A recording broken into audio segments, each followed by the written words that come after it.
The Magic Purse by Yoshiko Uchida and illustrated by Keiko Narahashi.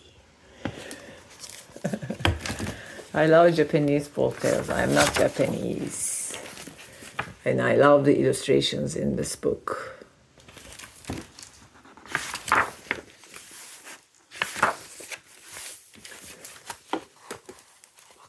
And to my parents, the author said,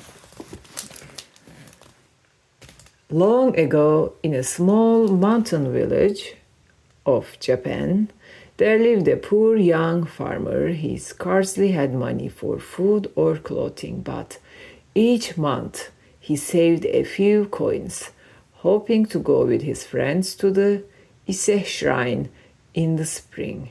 But as the months passed, he realized he could never save enough money for the long journey. His friends would have to go without him.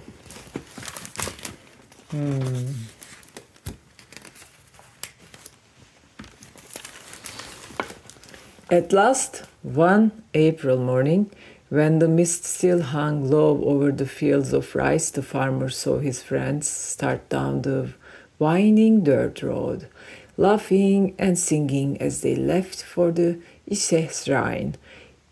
If only I could go with them, he murmured sadly.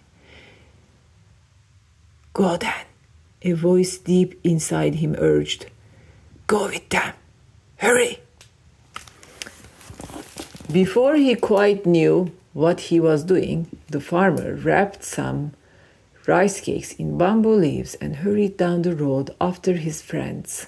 But no matter how far he walked, he saw no sign of them. Finally, he came to a strange road he had never seen before, and believing it to be a shortcut, he hurried on.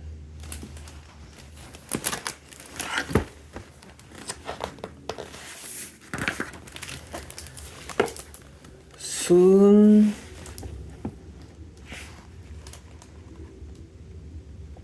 dark thunderclouds gathered in the sky, and raging winds and rain tore at his thin straw cape.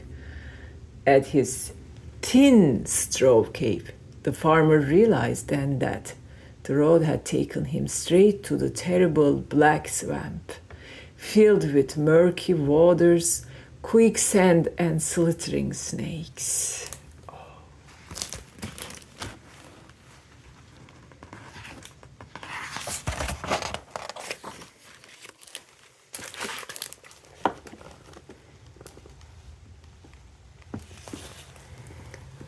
Before he could turn back, a strange young girl came toward him.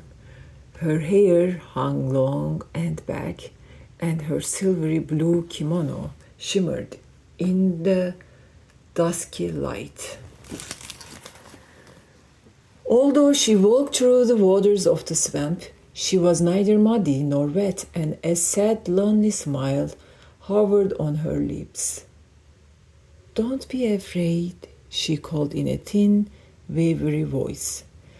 I know you are a good, kind man, and I have come to ask for your help. But I, the farmer stammered, backing away. All I ask, the young girl went on, is that you take a letter for me to my mother and father, who live in the Red Swamp near Osaka. This sounds like a scary movie, but I don't think it is. So, hold on until the end of the story. The Red Swamp, the farmer gasped. No one ever comes out of it alive. Besides, I'm on my way to the shrine at Ise, and I must hurry on. Tears gathered in the young girl's eyes. I am a prisoner of the ruler of this black swamp, she sobbed, and I can never see my parents again. Please, won't you take my letter? So they will know I think of them always. The gentle farmer couldn't refuse. Oh, that is very sad, he said. I will do as you ask.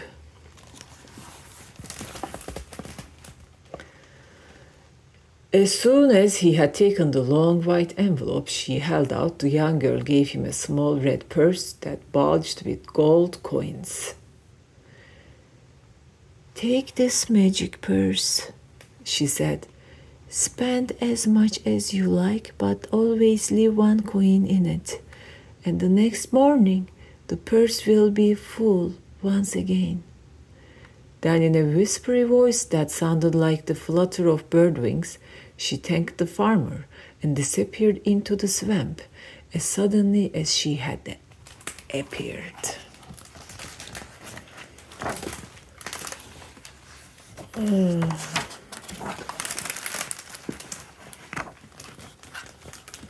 The farmer looked all around but saw only the dark, murky waters of the swamp. From somewhere in the distance, he heard a soft voice calling, Don't forget me, don't forget me, don't forget. Then it died away like an echo in the stillness. The farmer shivered, yet when he looked up, the clouds were gone and the sun was shining once again. I must have dreamed the whole thing, he muttered, but the bulging red coin purse in his hand was very real indeed. Let's remember the name of this story. What was it? The Magic Purse. In his hands now.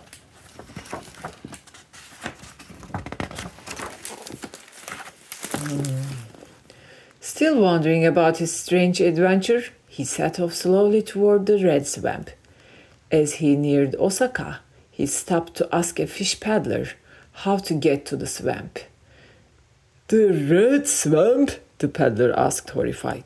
You are going to the red swamp? Why, you will never come out of it alive!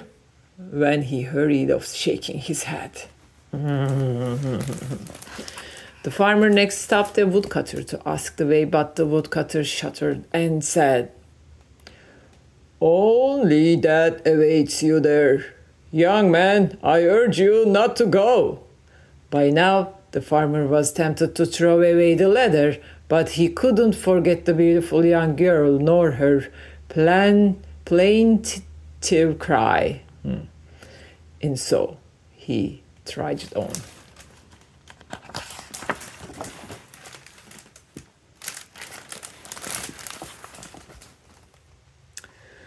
At last, he came to the edge of the terrible red swamp and saw giant gnarled trees heavy with streamers of moss. Vapors of steam rose from whirlpools, and giant snakes and crocodiles slittered about in the muddy waters. Soon the farmer was surrounded by darkness. He clapped once to announce his arrival and heard the sound echoing into the silence of the swamp. Echoing, my son would correct me if he was here. When he clapped a second time, he saw an old man with a long white beard slowly approaching in a small creaky boat. Let's clap once. Let's clap again. And the man comes out.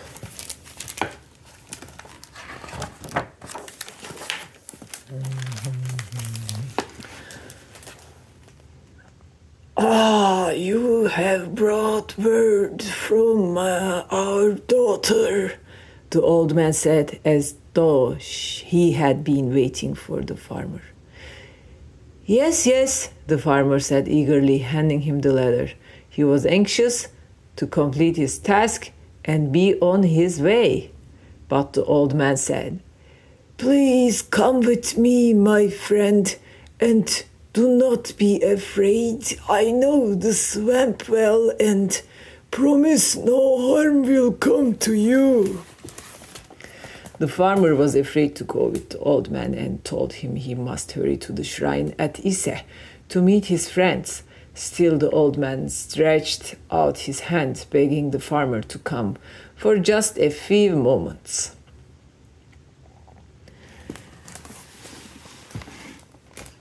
Seeing the kindness in the old man's face, the farmer finally stepped into the boat. But the moment he did, he could scarcely keep his eyes open and soon fell sound asleep. When he awoke, he found himself in a beautiful golden room, and seated before him were the old man and his wife. Such a courageous farmer, isn't he? Right, Mickey? And we have Tashi over there, listening to our story, and our beautiful lady with her hat.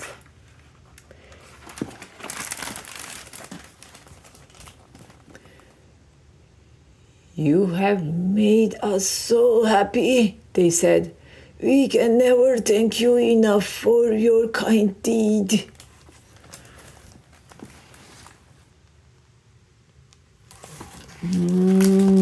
Yummy. Then the old woman brought out one golden lacquer tray after another, each laden with such delicacies as the farmer had never seen before. There were lobsters and sea bream and fish roe and quail eggs. There were fried bumblebees and turtle chowder and squid and black mushrooms. The farmer ate until he could eat no more.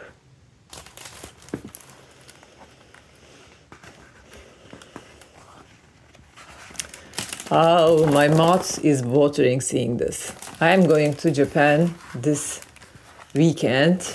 Can you believe it? And I'm so excited I will eat all that amazing, delicious food there. If you want to see anything from Japan, you can message me. Maybe I can shoot a video for you. I don't know. Then he fell asleep on the thick silken quilts the old woman laid out for him. When he awoke the next morning, he found another golden tray beside his pillow. This one was overflowing with coins of gold. "They are all for you," the old man and the old woman said, "to thank you for your kind and gentle heart." Wow, the old poor farmer all of a sudden got rich.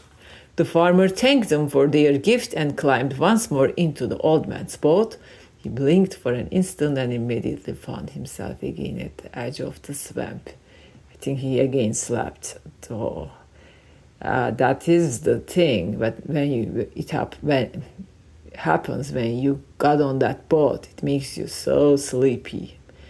Maybe they don't want you to see where they are going, right? Where they live. Anyway, let's continue the story. "Goodbye, old man," the farmer said, bowing. "I shall never forget you." When he looked up, the old man had disappeared again. It all seemed like a dream. But the gold coins he had received were just as real as his magic purse. The farmer ran out into the spring sunshine, shouting, "I have been in the terrible red swamp and I am alive and well. Good job, farmer." Indeed.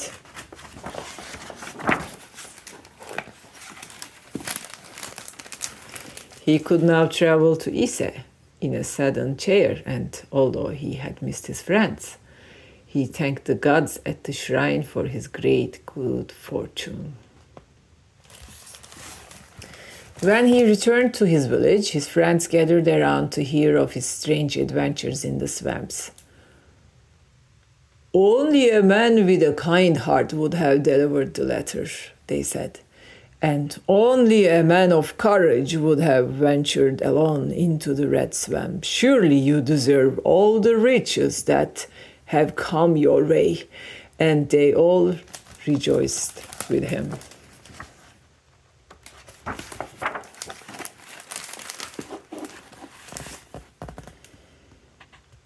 Is that the bag of gold?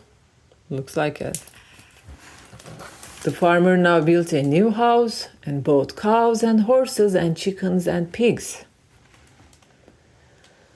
He hired many of the villagers to work for him and always helped anyone in need. But he never ran out of money, for he always left one coin in his purse. And the next morning, the purse was full of ones again.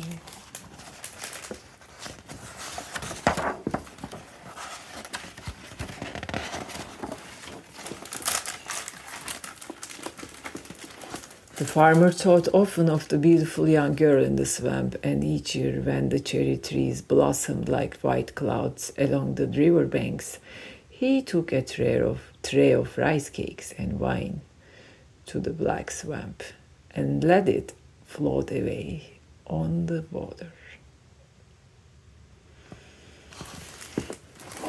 And on the next day, the tray drifted back to him with a tiny flower or a shiny green leaf on it, and he knew the young girl had received his gift.